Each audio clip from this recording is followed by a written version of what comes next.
మట్టి వాసనలో మొలిచిన ప్రేమ. పట్నం యాప్లో దాని పేరు కనిపించదు, కానీ ఉదయాన్నే పొలాల్లో తడిసిన మట్టి వాసనం, సాయంత్రం చెరువు ఒడ్డున వినిపించే పక్షుల కిలకిలలు అవే ఆ ఊరిని బతికించేవి. ఆ ఊరిలో చివర ఇంటిలో సీత అనే అమ్మాయి ఉండేది. సీత అంటేనే మట్టి. ఆమె నడకలో మట్టి సౌమ్యత, చూపుల్లో నిశ్శబ్దం, మాటల్లో తక్కువ మాటలు ఎక్కువ భావాలు. తెల్లవారుజామునే లేచి అమ్మతో కలిసి పాలు పోయడం, తండ్రికి పొలం పనుల్లో సహాయం చేయడం, తరువాత కాలికి మట్టి అంటించుకుని బావి దగ్గరకు వెళ్ళి నీళ్లు తోడడం, అదే ఆమె ప్రపంచం. ఆమెకి పెద్దగా కలలు లేవు, కానీ చిన్న ఆశ మాత్రం ఉంది, తన ఊరిని వదిలి వెళ్ళకూడదు అని. ఊరిలోకి వచ్చిన పట్నం. ఒకరోజు సీతారాంపురం ఊరిలోకి ఒక తెల్ల బస్సు వచ్చింది. పిల్లలు పరుగులు తీశారు, ముసలోళ్ళు చెట్టు నీడలోంచి లేచారు, అమ్మాయిలు దూరం నిలబడి చూశారు. ఆ బస్సు నుంచి దిగినవాడే ఈ కథను మార్చబోతున్నాడని ఎవరికీ తెలీదు. అతని పేరు అర్జున్. నగరపు అబ్బాయి. క్లీన్ షర్ట్, జీన్స్, చేతిలో ల్యాప్టాప్ బ్యాగ్, కళ్ళల్లో అలసట, ముఖంలో ఓ రకమైన ఒంటరితనం. అర్జున్ ఒక ప్రాజెక్ట్ పని మీద తాత్కాలికంగా ఊరికి వచ్చాడు. నీటి సంరక్షణ ప్రాజెక్ట్. 3 నెలలు మాత్రమే. 3 నెలలు గడిచాక ఈ ఊరు నా జీవితంలో ఒక పేరుగా మిగిలిపోతుంది అని అనుకున్నాడు అర్జున్. కానీ జీవితం ఎప్పుడు మన ప్లాన్లను అడగదు. మొదటి చూపు. సీత ఆ రోజు చెరువు దగ్గర నీళ్లు తీసుకుంటుంది. మట్టి మీద పడి ఉన్న సూర్యకాంతి, ఆమె చెమటతో తడిచిన ముఖం, వెలుగు జారిన జుట్టు. అర్జున్ ఒక్కసారిగా ఆగిపోయాడు. ఇంత సహజంగా అందంగా ఉంటుందా? ఫిల్టర్ లేకుండా, మేకప్ లేకుండా, నిజంగానా? సీత అతన్ని చూసింది. నగరపు అబ్బాయి అని వెంటనే అర్థమయ్యింది. ఆమె కళ్ళల్లో భయం లేదు, ఆశ్చర్యం కూడా లేదు, కేవలం ఒక ప్రశ్న మాత్రమే, ఈయన ఇక్కడ ఎందుకు అని. అర్జున్ మాట అడగాలనుకున్నాడు, కానీ మాటలు బయటకి రాలేదు. సీత మాత్రం నిశ్శబ్దంగా నీళ్ళను తీసుకుని అక్కడి నుంచి వెళ్ళిపోయింది. అది ప్రేమ కాదు, కానీ ఆ క్షణం ఇద్దరి మనసులో ఒక గుర్తు వేసింది. మాటలు మొదలు. రోజులు గడిచాయి. అర్జున్ ఊరంతా తిరిగాడు. పొలాలు, చెరువు, బావులు, ఇల్లు. ఎక్కడికి వెళ్ళినా సీత కనిపించేది. కొన్నిసార్లు పొలంలో, కొన్నిసార్లు బావి దగ్గర, కొన్నిసార్లు పశువుల దగ్గర. ఒకరోజు వర్షం పడింది. అర్జున్ చెరువు దగ్గర కొలతలు తీసుకుంటున్నాడు. వర్షం ఎక్కువయ్యింది. సీత అతనిని చూసి చెప్పింది, ఇక్కడ నిల్చోకండి, జారిపోతుంది. అదే మొదటి మాట. అర్జున్ నవ్వాడు. థ్యాంక్స్ అని చెప్పాడు. ఆ నవ్వు సీత గుండెల్లో ఏదో తెలియని కదలిక. దగ్గరయ్యే మనసులు. మాటలు పెరిగాయి, మౌనాలు తగ్గాయి. అర్జున్ తన నగర జీవితం చెప్పాడు. ఎత్తైన భవనాలు, ట్రాఫిక్, బిజీ లైఫ్. సీత తన ఊరి కథ చెప్పింది. ఎండ, వాన, పంటలు, అమ్మా నాన్న. అర్జున్ అడిగాడు, నీకు ఊరి వదిలి వెళ్ళాలనిపించదా? సీత నవ్వుతూ చెప్పింది, ఊరి వదిలి వెళ్ళటం అంటే మనసు కూడా విడిచిపెట్టాలని. అర్జున్ మాట్లాడలేదు. అతనికి అర్థమయ్యింది, ఈ అమ్మాయి మట్టి కాదు, మట్టిలో పుట్టిన మనసు అని. తెలియని భయం. ఒకరోజు సాయంత్రం చెరువు ఒడ్డున ఇద్దరు కూర్చున్నారు. సూర్యుడు మెల్లిగా ముగుస్తున్నాడు. అర్జున్ మనసులో ఒక భయం. 3 నెలల తర్వాత నేను వెళ్ళాలి. సీతకు అది తెలియదు, లేదా తెలిసినా అడగలేదా? ఇద్దరు నిశ్శబ్దంగా నీటిని చూస్తున్నారు. ఆ నిశ్శబ్దంలోనే ప్రేమ పుట్టింది. పేరు లేకుండా, హామీ లేకుండా. భాగం 1 ముగింపు. ఆ ప్రేమ గ్రామంలో పుట్టింది, కానీ పట్నం వైపు అడుగులు వేస్తుంది. ఇది కలుస్తుందా లేక విడిపోతుందా? సీత తన ఊరిని వదులుకుంటుందా, లేక అర్జున్ తన నగరాన్ని విడిచిపెడతాడా, లేదా ఈ ప్రేమ మధ్యలోనే ఆగిపోతుందా? మట్టి వాసనలో మొలిచిన ప్రేమ పార్ట్ 2.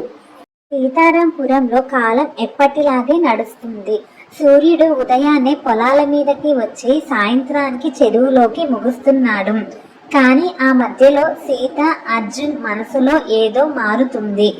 ఇది స్పష్టమైన మాట కాదు, ప్రేమ అని పిలవలేని భావం, కానీ ఒకరు లేని రోజు పూర్తిగా లేనట్లు అనిపించే అలవాటు. ఉదయపు అలవాటు. ఇప్పుడు అర్జున్ ఉదయం పొద్దున్నే చెరువు దగ్గర కనిపిస్తాడు. ప్రాజెక్ట్ పని ఉందని చెప్పుకుని అతని కళ్ళు ముందుగా వెతికేది సీత. సీత నీళ్లు తోడుతూ అతన్ని చూసి చిన్నగా నవ్వుతుంది. ఆ నవ్వు నగరంలో ఎక్కడా అర్జున్ చూడలేదు. నీకు ఇక్కడ ఉండటం బోర్గా అనిపించదా అని ఒకరోజు అడిగింది సీత. నగరంలో ఉండటం బోర్గా అనిపిస్తుంది, ఇక్కడ మాత్రం కాదు అని నిజంగా చెప్పాడు అర్జున్. సీత మౌనంగా ఉంది, కానీ ఆ మాట ఆమె మనసులో ఎక్కడో నిలిచిపోయింది. ఊరి చూపులు. గ్రామం అంటే మనుషులే కాదు, చూపులు ఉంటాయి. ఇద్దరు మాట్లాడుకుంటే ఎవరో ఒకరు చూస్తారు. చెరువు దగ్గర ఇద్దరు కూర్చుంటే దూరంగా ఎవరో నిలబడి ఉంటారు.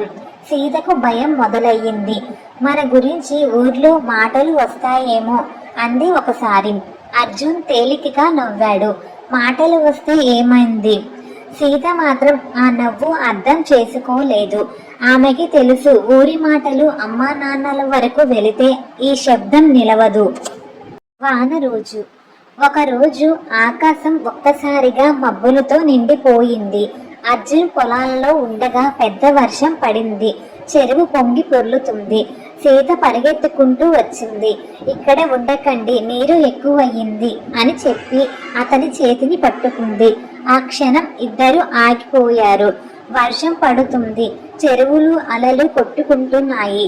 సీత చేతి వెచ్చదనం అర్జున్ గుండెల్లో ఏదో తాకింది. సీత వెంటనే చేతిని వదిలేసింది. కళ్ళల్లో భయం, ముఖంలో ఎరుపు. ఏమీ మాట్లాడకుండా ఇద్దరు దూరంగా నడిచారు. ఆ రోజు తర్వాత మాటలు తగ్గాయి, మౌనం పెరిగింది. మౌనంలో మాటలు.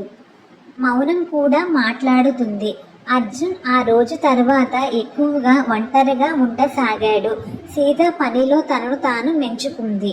కానీ ఇద్దరికీ తెలిసింది ఒకటే, ఇది సాధారణ పరిచయం కాదు.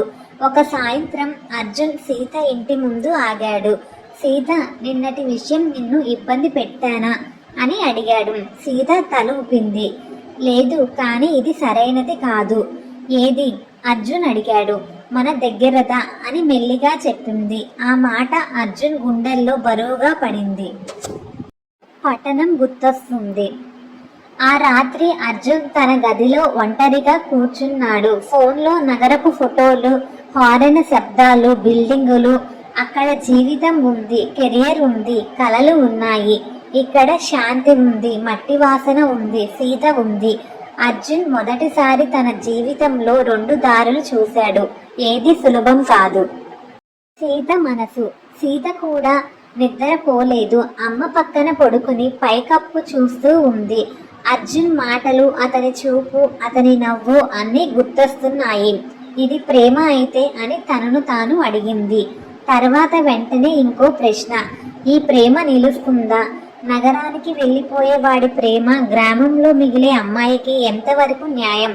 ఆ కన్నీటి చుక్క తలపైనే ఆగిపోయింది. మళ్ళీ కలిసిన ఉదయం. మరుసటి రోజు సూర్యుడు మామూలుగానే ఉదయించాడు. సీత చెరువు దగ్గరికి వచ్చింది. అర్జున్ అక్కడే ఉన్నాడు. ఇద్దరు ఒకరిని ఒకరు చూసుకున్నారు. ఏమీ మాట్లాడటలేదు. కానీ ఆ నిశ్శబ్దం మళ్ళీ దగ్గర చేసింది. అర్జున్ ఒక మాట అన్నాడు. నేను ఇక్కడికి నీటి ప్రాజెక్ట్ కోసం రాలేదు అనిపిస్తుంది. సీత అతని వైపు చూసింది. అయితే ఎందుకు వచ్చారు అని అడిగింది. అర్జున్ సమాధానం చెప్పలేదు. ప్రేమ ఇప్పుడు పేరు లేని భావం కాదు, పేరు పెట్టడానికి భయపడే నిజం. ఊరి చూపులు పెరుగుతున్నాయి. కాలం దగ్గర పడుతుంది. 3 నెలలు ఇప్పుడు 3 నెలలు కావు. సీత, అర్జున్ ఇద్దరు ఒకే ప్రశ్న ముందు నిలబడ్డారు. ఈ ప్రేమ మాటల్లో చెప్పాలా లేదా మౌనంలోనే వదిలేయాలా అని. మిగతా స్టోరీని పార్ట్ 3లో తెలుసుకుందాం.